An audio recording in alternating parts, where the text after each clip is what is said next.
cris de la terre. Connaissez-vous René de Nauroy? Si oui, il y a de grandes chances que ce soit en sa qualité de prêtre et de résistant, membre des réseaux Combat ou Témoignages chrétiens, qui a débarqué le 6 juin 1944 comme aumônier du commando Kiefer. Alors quel rapport avec l'écologie? Bien, René de Nauroy était aussi un naturaliste. Il s'est surtout occupé d'ornithologie, et c'est lui qui a découvert à la fin des années 50 que le banc d'Arguin, celui de Mauritanie, celui du fameux radeau de la Méduse, le banc d'Arguin, donc, accueille en hiver des millions d'oiseaux migrateurs. C'est un site d'importance mondiale, le deuxième au monde après la Floride. Une grande part des courlis, des pluviers, des chevaliers qui nichent en France ou la traversent vont passer l'hiver au banc d'Arguin. Ce site est depuis 1976 un parc national, grâce notamment à l'appui de Théodore Monod.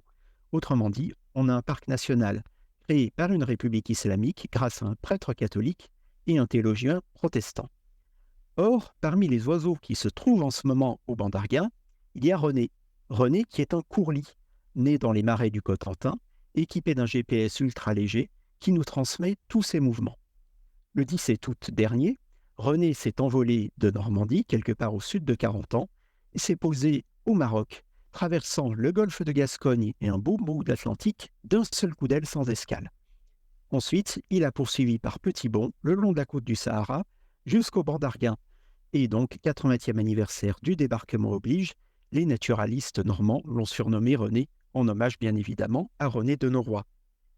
Alors, au-delà du côté fascinant de ce périple, les oiseaux porteurs de GPS nous apprennent énormément de choses, comme la carte précise des haltes de longue ou courte durée, qui doivent offrir quiétude et nourriture à ces oiseaux migrateurs, le taux de survie de ces oiseaux, l'impact de la chasse ou d'autres obstacles. Nous collectons ainsi des connaissances essentielles pour préserver ces merveilles de la création. Il n'y a pas d'écologie sans connaissance. Le souci de l'homme et du vivant non humain sont liés, comme nous le dit le pape François, et c'est aussi ce que nous apprend l'exemple de René de Nauroy, ornithologue, chercheur au CNRS et aussi résistant et juste parmi les nations.